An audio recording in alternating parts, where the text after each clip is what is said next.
Bab 60, Gurun 2. Jangan lupa like dan subscribe, agar kami makin semangat upload lebih banyak. Jika dia hanya akan menanyakan itu kepada mereka, mengapa dia tidak mencoba berbicara dengan mereka terlebih dahulu? Preman macam apa yang akan menyerang mereka entah dari mana untuk mendapatkan jawaban atas pertanyaannya? Pertanyaan-pertanyaan ini terlintas di benak Laman saat dia memelototi Eugene.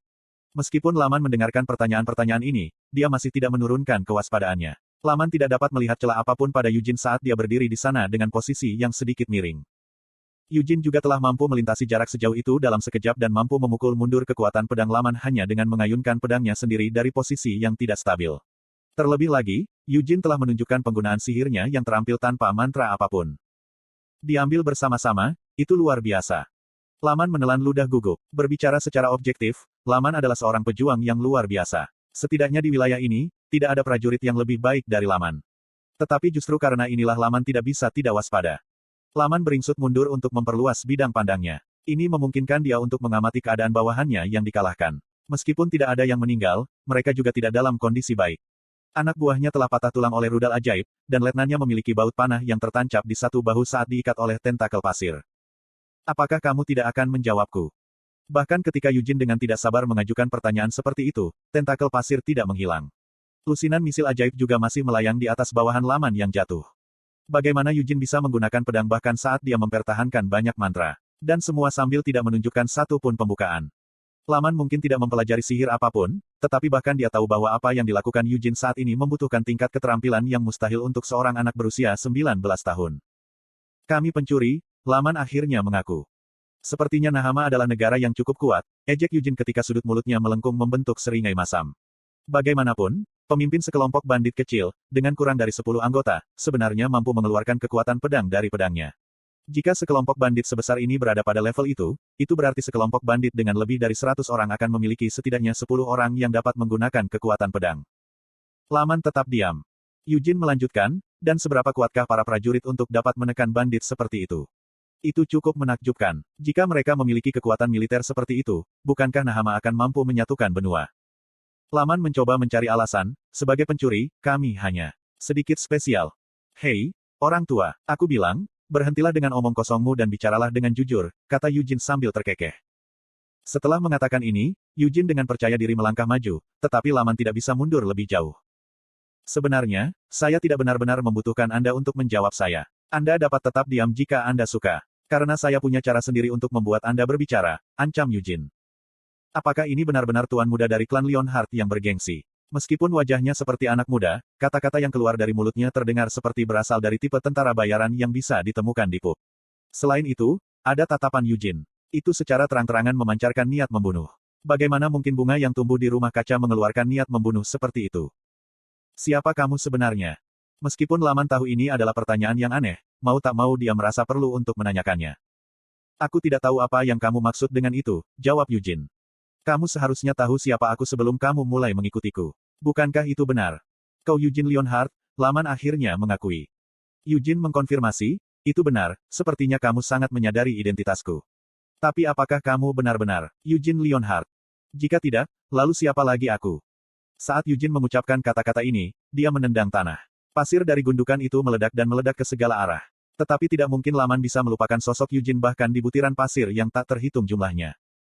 Atau setidaknya itulah yang dia pikirkan. Sosok Eugene menghilang dalam sekejap. Gerakan seperti itu tidak mungkin hanya dengan kecepatan saja. Indra Laman tidak melewatkan fakta bahwa mana di udara telah berfluktuasi. Dia dengan cepat berbalik dan mengayunkan kukrinya ke samping. Bahkan berkedip, Laman berseru sambil bergerak secara naluriah. Gatal. Kukrinya bentrok dengan Winit. Meskipun bilah Winit tipis, itu tertutup lapisan mana yang padat. Ini adalah kekuatan pedang. Laman tidak bisa memastikannya hanya dari bentrokan pertama mereka, tapi sekarang dia yakin dengan kecurigaannya. Agar mana Eugene tidak tersebar ketika pedangnya bertabrakan dengan kekuatan pedang milik Laman sendiri hanya bisa berarti bahwa Eugene juga menggunakan kekuatan pedang. Tidak ada waktu bagi Laman untuk tercengang dengan fakta ini. Dia masih perlu memperhatikan hal-hal lain, bahkan dengan Eugene tepat di depannya. Laman merasakan hawa dingin mengalir di punggungnya saat misil ajaib yang telah disembunyikan di awan pasir terbang menuju titik butanya. Rudal ajaib hanyalah mantra lingkaran pertama. Itu adalah mantra yang bisa digunakan oleh hampir semua orang yang menyebut diri mereka sebagai penyihir, tetapi bahkan ketika lingkaran mereka meningkat, sebagian besar masih menyukai rudal ajaib sebagai mantra serangan karena kemudahan penggunaannya. Rudal ajaib dapat dilemparkan hanya dengan sedikit mana, dan lintasannya dapat diubah sesuka hati tergantung pada kontrol mana kastornya. Dan kontrol mana adalah sesuatu yang telah dikuasai Yujin sejak kehidupan sebelumnya. Pikiran Yujin mampu membimbing setiap proyektil satu persatu, dan formula api cincin memperkuat kekuatan setiap proyektil. Laman tidak bisa mengabaikan serangan seperti itu. Mana meledak dari inti laman. Mana putih keabu-abuan melilit tubuhnya. Ini adalah mana shield. Karena itu hanya teknik yang dimaksudkan untuk melapisi tubuh seseorang dengan mana yang mereka miliki. Penggunaan teknik pertahanan ini tidak dibedakan antara penyihir dan prajurit. Tetapi kekuatan pertahanannya sangat bervariasi tergantung pada tingkat kekuatan pengguna. Biasanya, perisai mana yang dibuat oleh warrior setingkat laman seharusnya bisa menertawakan serangan dari mantra ofensif lingkaran pertama. Namun, tubuh laman bergetar saat dia merasakan gelombang kejut yang berat datang dari belakangnya. Saat laman dipaksa untuk terhuyung ke depan, pedang Yujin menembus celah yang telah dibuat ini. Pada awalnya, laman mengira dia telah dipotong. Tapi dia tidak. Pedang Yujin hanya dengan ringan menyerempet permukaan perisai mana yang telah didirikan lamana. Itu pasti disengaja. Yujin sengaja menahan diri. Mata laman melebar karena marah. Beraninya kau menghinaku. Laman meraung dan mengayunkan kukrinya dengan keras. Setiap kali kukrinya, yang melengkung dalam bentuk bulan sabit, mengiris udara, itu menciptakan suara mendesing yang khas. Meskipun laman mengayunkan kukrinya seperti ini puluhan kali, dia tidak bisa melakukan kontak apapun dengan Yujin. Hanya dengan menggoyangkan kakinya sedikit, Yujin dapat dengan mudah menghindari pedang laman. Biasanya, tidak mungkin laman menjadi lelah hanya dengan mengayunkan pedangnya seperti ini. Namun, napas laman secara bertahap semakin berat. Itu karena tekanan yang meningkat. Bahkan ketika dia mengayunkan pedangnya dengan sekuat tenaga, laman masih tidak bisa mengenai Yujin, dan pemuda dari klan Lionheart tidak lagi tersenyum seperti sebelumnya. Matanya yang tenang tidak menunjukkan jejak kegelisahan. Bahkan dalam menghadapi tebasan yang bisa merenggut nyawanya hanya dengan satu sentuhan, Yujin masih bisa tetap tenang.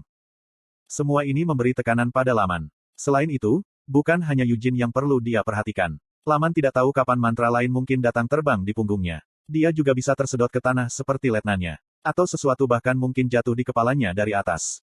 Jangkauan guard laman perlu ditingkatkan untuk setiap variasi serangan yang Yujin tunjukkan. Ini membatasi tindakan apa yang mampu dilakukan laman. Dia tidak mampu mengambil risiko. Tepat ketika laman hampir terengah-engah, Yujin dengan bercanda menawarkan, bagaimana kalau aku tidak menggunakan sihir? Kata-kata ini menyebabkan rambut di kepala laman berdiri dengan marah. Ini adalah pertama kalinya dia dihina seperti itu. Laman meledak dalam tangisan nyaring.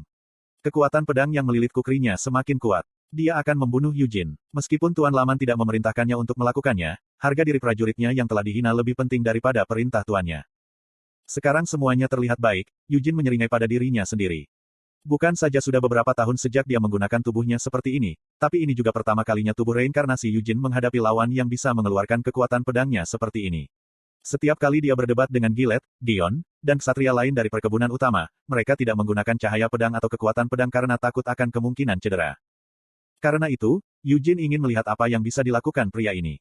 Orang tua yang menghadapinya ini terlalu berhati-hati dalam serangannya setelah mengklaim bahwa dia adalah seorang pencuri.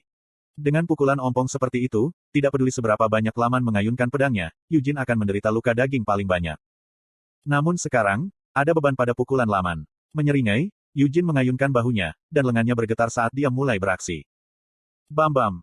Butir pasir dikirim terbang dengan setiap langkah laman dipaksa untuk mengambil kembali, dan tetesan darah menetes dari lukanya bercampur dengan pasir. Meskipun dia melihatnya secara pribadi, laman masih tidak percaya apa yang terjadi pada tubuhnya.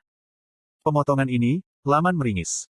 Sudah berapa kali, seluruh tubuh laman terasa perih.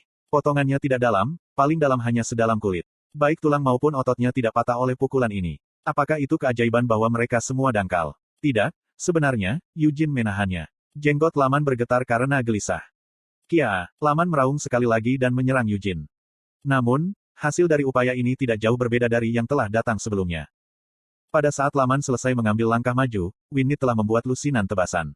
Pedang Yujin sangat cepat, tetapi hal yang lebih mengkhawatirkan adalah bahwa tidak ada luka yang dibuat oleh pedangnya yang tumpang tindih. Ini berarti bahwa pemuda itu tidak hanya mengayunkan pedangnya sembarangan, dia tahu persis kemana arah pedangnya dan kemana setiap pukulannya akan mendarat. Intensitas mananya, sihirnya, dan bahkan, ilmu pedangnya. Bagaimana bisa ada orang seperti ini? Laman berpikir dengan kesal, mengutuk surga karena ketidakadilan mereka. Saat darah mengalir ke tubuhnya, Laman bergegas ke Yujin sekali lagi. Yujin hanya mendengus pada pertunjukan keberanian Laman. Awan pasir dikirim terbang dengan ledakan, dan Laman dibiarkan terengah-engah di tengah akibatnya. Dia telah mengeluarkan kekuatan pedang terakhirnya dalam sekejap, meledak menjadi ledakan besar. Namun, bahkan dengan ini, dia tidak bisa menyentuh Yujin. Apakah kamu tidak perlu menjaga bawahanmu? Yujin menegurnya. Suara itu datang dari belakangnya. Saat Laman merasakan hawa dingin menjalari tulang punggungnya, dia berbalik untuk melihat ke belakang. Laman melihat letnannya dan prajurit lain di bawah komandonya melayang di udara. Yujin dengan santai melemparkannya ke samping dan menyelipkan Winit ke dalam jubahnya. Apa, menurutmu, sedang kau lakukan? Laman terkesiap. Tidak bisakah kamu tahu hanya dengan melihatnya? Aku menyingkirkan pedangku, kata Yujin yang sudah jelas. Aku masih belum dikalahkan. Laman bersikeras. Yujin mengangkat bahu, aku tahu. Pop pop pop. Yujin meretakkan buku-buku jarinya saat dia berjalan ke Laman. Jadi aku akan mengalahkanmu sekarang, kata Yujin. Kah! Laman bergegas ke arahnya dengan teriakan lain. Yujin merunduk di bawah tebasan yang terbang ke arahnya dan mengepalkan tinjunya. Oh! Tinju yang ditutupi mana menabrak perisai mana Laman dan melaju ke sisinya. Kah! Napas Laman dihembuskan darinya, tetapi serangan itu tidak berhenti di situ. Yujin dengan terampil mengayunkan tubuhnya ke belakang dan kemudian, demi keadilan, membanting tinjunya ke sisi lain Laman juga. Pukulan ke perut Laman datang setelah itu. Ketika Laman terhuyung-huyung, tidak mampu menahan rasa sakit, Yujin segera mengayunkan kakinya dan menendang bagian luar paha Laman. Yujin tidak akan membiarkan Laman jatuh hanya dengan itu. Dia meraih kerah Laman dan mengangkatnya. Kemudian dia mengayunkan tinjunya ke rahang Laman 2 kali. Ketika Laman hendak muntah, Yujin membanting dagunya ke atas, mencegah Laman membuka mulutnya. Laman tersedak, gah. Laman merasa dirinya kehilangan kesadaran, tetapi dia masih memegang kukrinya. Dia mencoba mengayunkan kukrinya untuk mengubah situasi ini, tetapi tidak berhasil. Yujin baru saja meraih pergelangan tangan Laman dan memutarnya. Kemudian, dengan tangannya yang lain, dia meraih kepala Laman. Menggunakan pedangnya terlebih dahulu dan kemudian menyimpannya, ini bukan karena Yujin memiliki niat untuk menyelamatkan Laman. Itu semua untuk memamerkan pengabaian terang-terangan terhadap Laman sebagai ancaman dan dengan demikian mematahkan keinginannya. Yujin menunjukkan bahwa dia bisa menghancurkan seseorang seperti Laman hanya dengan tangan kosong. Setelah melihat kebenaran ini, kehendak Laman segera dipatahkan. Dibandingkan dengan diiris puluhan kali dengan pedang, dipukuli oleh kepalan tangan seorang pemuda berusia 19 tahun jauh lebih menyakitkan dan menyedihkan. Tahan, adalah apa yang ingin dikatakan Laman. Tapi Yujin tidak repot-repot membiarkan Laman menyelesaikan. Bang! Kepala Laman ditancapkan ke pasir. Karena tanahnya tidak terlalu keras, Yujin tidak perlu khawatir akan mematahkan kepala Laman menjadi 2. Konten iklan. Aku masih tidak tahu siapa di belakang orang-orang ini, Yujin mengingatkan dirinya sendiri. Situasinya berbeda dari ketika Yujin berurusan dengan penyihir hitam di Arot. Ini adalah negara asing, tempat di mana Yujin bahkan tidak memiliki Lovelian untuk menjaganya. Jika orang di belakang lelaki tua ini setidaknya adalah bangsawan Nahama, ini mungkin akan berubah menjadi kegagalan politik. Dia tidak ingin membuat kerutan di wajah Gilead yang sudah bermasalah dan lelah. Konon, Yujin juga tidak akan terlalu berbelas kasih. Bang, bang, bang. Yujin membanting kepala Laman ke pasir beberapa kali lagi. Kehendak Laman yang sudah rusak benar-benar hancur. Dengan rasa pahit pasir memasuki mata, hidung, dan bibirnya, air mata dan darah Laman mengubah pasir menjadi lumpur. Laman tergagap, berhenti. Laman tahu bahwa dia benar-benar akan mati. Dan dia tidak akan mati bertarung dengan terhormat tetapi malah dibiarkan mati di padang gurun yang tandus sambil berpura-pura menjadi pencuri. Kesadaran akan hal ini sangat mengerikan, dan begitu juga rasa sakit yang dia alami. Dengan suara gemetar, Laman hampir tidak bisa mengeluarkan permohonan belas kasihan ini, dan baru kemudian tangan Yujin berhenti di tempatnya. Kamu siapa? Yujin bertanya sekali lagi. Laman mencoba berbicara, aku. Saat Laman ragu-ragu saat menjawab, Yujin membanting kepala Laman ke tanah sekali lagi. Tanggapanmu terlambat, jelas Yujin. Jika aku menanyakan sesuatu padamu, jawablah aku segera. Tidak apa-apa jika Anda menjawab saya bahkan sebelum saya bertanya. Petik 2. Apa yang Yujin maksudkan dengan mengatakan tidak apa-apa bagi Laman untuk menjawab sebelum ditanyai pertanyaan? Meskipun pikiran ini terlintas di kepala Laman, dia tidak menyuarakan protesnya. Sebaliknya, dia mengaku, nama saya Laman Sulhof. Hah, ada apa dengan nada bicaramu, dasar keparat, Yujin mengutuk. Bang! Kepala Laman jatuh ke tanah sekali lagi. Dia mengulangi, nama saya Laman Sulhof, Tuan. Bang! Laman memohon, apa yang ingin kau dengar dariku?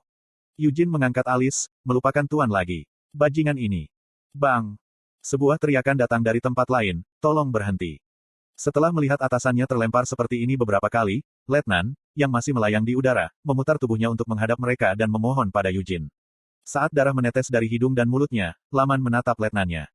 Letnan itu tergagap, oh Tuan kami adalah Tairi Al-Madani. Bang! Meskipun letnan yang menjawab pertanyaan itu, kepala Laman masih terbentur ke tanah sekali lagi. Dalam momen singkat itu, Yujin telah memahami hubungan antara Laman dan letnannya. Dia menyadari bahwa lelaki tua yang jujur ini benar-benar akan menolak untuk memberitahu dia apapun, tidak peduli berapa kali dia dipukul. Bang! Dan siapa itu? Eugene bertanya bahkan ketika dia membanting Laman ke tanah sekali lagi. Tatapan Eugene tidak ditujukan pada Laman tetapi pada letnan. Tapi Laman adalah orang yang menanggapi pertanyaannya dengan suara pusing, jangan. Jangan bilang apa-apa padanya. Tidak mendengarkan perintah Laman, letnan itu mengungkapkan, Tuan kami. Tairi Al-Madani adalah Emir Kajitan. Daripada tuannya, yang berada jauh, letnan itu lebih takut pada orang yang terus membanting kepala Laman ke tanah tepat di depannya, Eugene. Eugene ingat bahwa Kajitan adalah kota tepat di perbatasan barat Nahama, yang baru saja ditinggalkan Eugene. Ini berarti bahwa Laman adalah bawahan penguasa Kajitan. Bang! Letnan itu terus terbata-bata, oh tuan kita, dia ingin kita.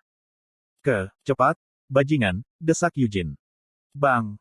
Dia ingin kita, diam-diam mengikutimu, Tuan Eugene. Bang! Aku tidak yakin dengan alasannya. Tapi, Bang, tolong lepaskan saja kepala kapten. Saya tidak bisa memberikan alasan detailnya. Tapi, Bang, dia memberitahu kami, untuk tidak mengizinkanmu memasuki gurun Kazani.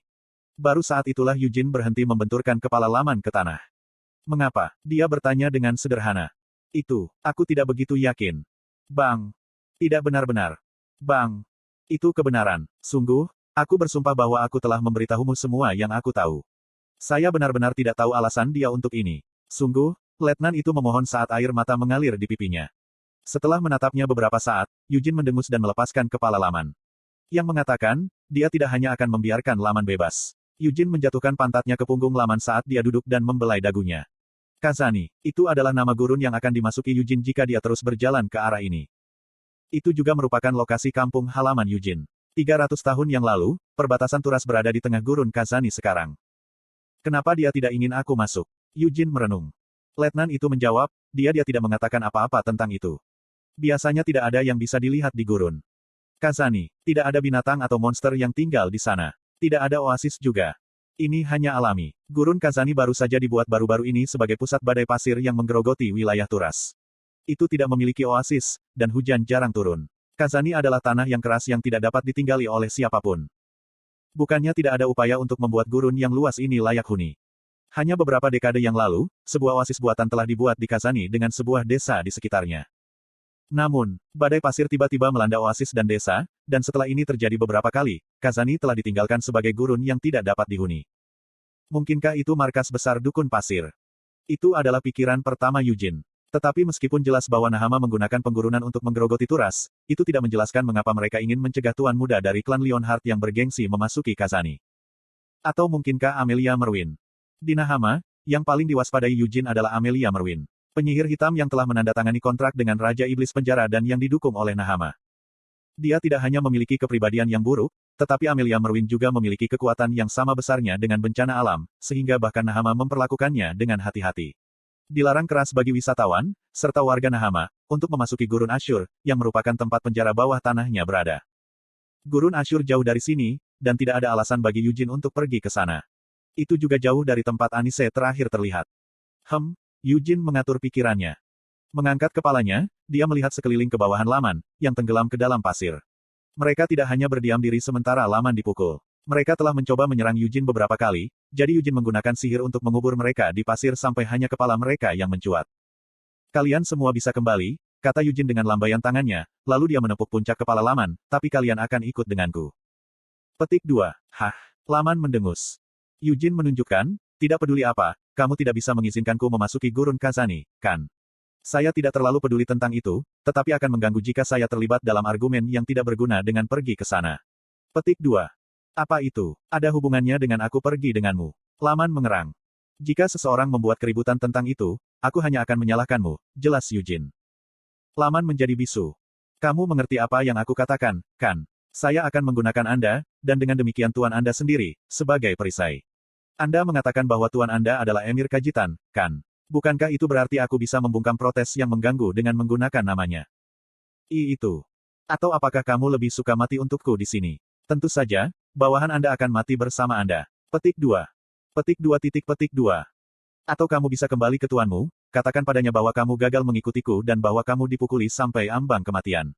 Tentu saja, saya tidak punya alasan untuk diam tentang ini. Bukankah kamu menyebut dirimu pencuri saat pertama kali kita bertemu? Aku akan memberitahu semua orang bahwa Emir Kajitan menyamar bawahannya sebagai pencuri untuk mencuri harta Lionheart. Bagaimana dengan itu? Itu. Kami tidak pernah bermaksud melakukan sesuatu seperti. Menurutmu siapa yang akan mereka percayai, kata-katamu atau kataku? Untuk saat ini, yang pasti adalah, klan Lionheart pasti akan mempercayai cerita dari sisi saya. Lagi pula, saya memiliki barang-barang yang cukup berharga untuk menggoda Anda untuk mencurinya. Petik 2. Sambil menyeringai, Eugene mengeluarkan gagang Winit dari dalam jubahnya dan menunjukkannya kepada mereka. Kau tahu ini apa, kan?